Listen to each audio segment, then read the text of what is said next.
Hello, my name is Rishi. I'll be solving Deep ML problem number 15. Our task is to uh, write a Python function that performs linear regression using gradient descent. The function should take numpy arrays x with the features with a column of 1s for the intercept and y, the target, as input, along with the learning rate alpha and the number of iterations. Return the learned coefficients as weights and a numpy array, or in this case torch.tensor, because I'll be working in PyTorch. Requirements: 1. Minimize MSE loss. 2. Initialize weights to 0. 3. Use all samples in each iteration. X is shape mn, where m is the number of training samples and n is the number of features. Y is shape m, comma.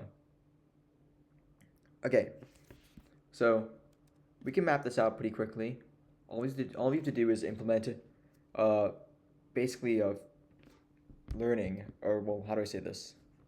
Training loop. Yeah, a training loop. So before that, we have to convert x and y to tensors, create theta, and then training loop. So let's fill in, convert x, y to tensors and create theta, and then let's make the training loop happen.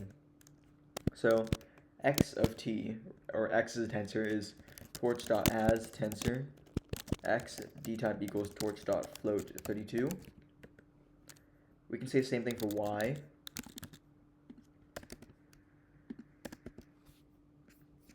However, one interesting thing to keep in mind of is the shapes. So x has shape m, n.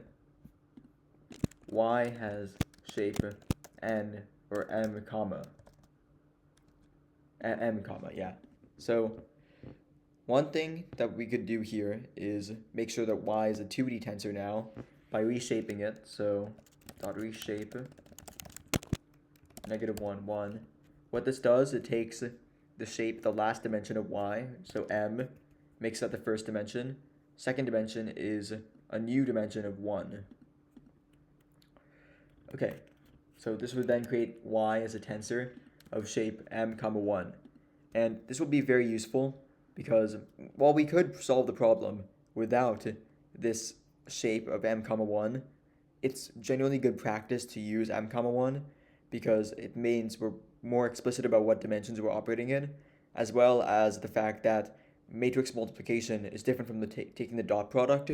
And if our tensor was just m, comma, then a dot product would be taken, not a matrix multiplication would happen. Okay, so theta. Theta times x, or matmul x, must be the prediction. So theta must be something that you can matrix multiply with x. So with that in mind, we can say that, well, first of all, m, comma n equals x of t dot shape to get m and n from here, and then create theta. It's just to initialize theta to zeros, and theta represents the weights and biases, so theta equals torch.zeros of n, comma 1, because remember, theta must have amount of rows equal to number of columns in x, so rows must be n. We add comma 1 here because we want to compare theta times matmul x of t to y of t. So if we were, I'll write the math out for this, but if we matmul between x of t and theta, then we'd end up getting m, comma 1 as a shape, and that can be compared to y of t, which is also m, comma 1. However, if we don't have comma 1 here, then we just do, then that matmul wouldn't work out in the first place. But if we didn't have reshape here, then we can't compare m, comma 1 to just m alone. So n, comma 1 is the shape, and that's it, requires grad to true. Okay, so now for the training loop. So how training loop works is, first of all, we need to iterate over the number of epochs. Epochs in this case is iterations, so loop iterations times. Then there's a couple things we need to do. First step, always 0 grad. Second step is the forward pass. Third step, calculate loss. Fourth step, back propagation. Fifth step, gradient descent. And then at the end, we'll be return the theta, which is weights and biases. Now, do note that x includes the number of biases, the bias column of 1 here. You can even see this in the example where x has a bias column of 1 at the start, as the first column, and then features the second column. So this 1 is not for the bias column. This 1 is so our matrix shape calculations work out. Because if theta equals n comma 1, then x of t at theta equals shape of m comma 1, and then that can be used in a loss calculation with y of t, which has a shape of m comma 1. So you see these two shapes line up between x of t and theta, or x of t at theta and y of t, which means that our shapes are correct initially. Okay, so let's build the training loop. First step, loop iterations time. So loop for epoch in range iterations. Okay, second step, zero grad. Typically, we do this with optimizer dot zero grad. However, we don't have an optimizer. What we do have is one weight, theta. So what we have to do here is just say if theta dot grad is not none, because it will be none on the first iteration of the loop, then theta dot grad dot 0 underscore, like that. So this will 0 the gradient of theta, because you can get dot grad if we have requires grad is true. Second step, forward pass. So our prediction is equal to x times theta. So x at theta. Okay. Third step, calculate the loss. So we can say loss equals our MSE loss. So the way to do this is 1 divided by 2 times m, where m is the number of samples.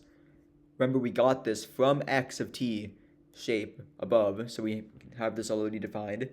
So m is number of samples. And then multiply this by the sum of the loss, the square difference between prediction minus target. So prediction minus yt. And then we just square this. So,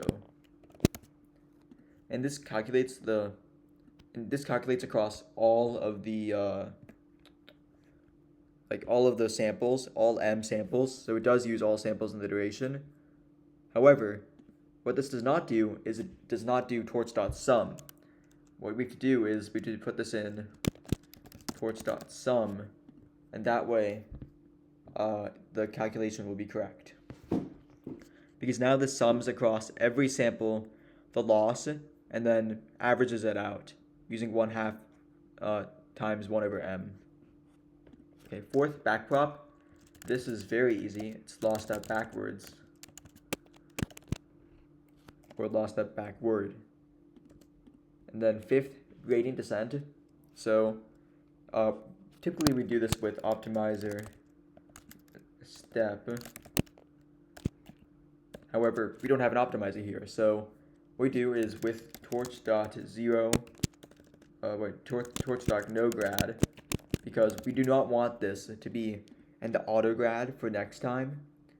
So, which is why we're doing torch.no-grad. And for theta, if theta.grad is not none, just in case, because as always, on the first loop iteration, theta.grad will be none. Then we can set theta equal to, well, we can subtract, theta is equal to theta minus alpha, the learning rate, input above, you can see alpha here, times theta.grad. This can also be rewritten as theta minus equals alpha times theta.grad.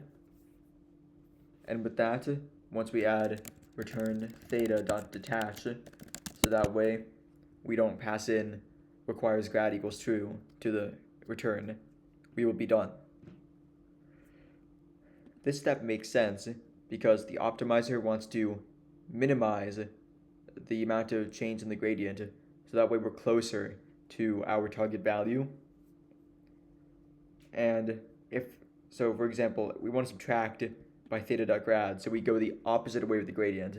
So if the gradient points upwards and says that, like we're on a slope, then the logical thing to do to minimize the loss is to go downwards in the opposite direction of the gradient, which is why we do minus. Yep, hopefully this works.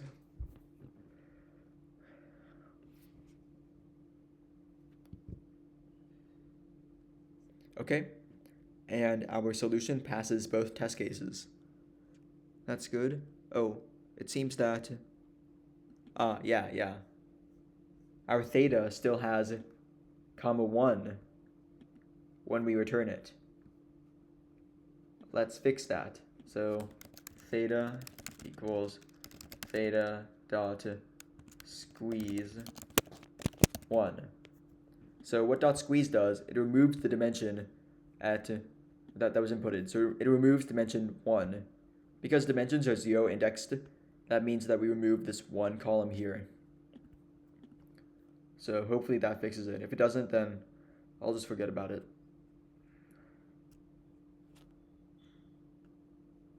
Okay, and we can see our output is exactly the same for the first test case.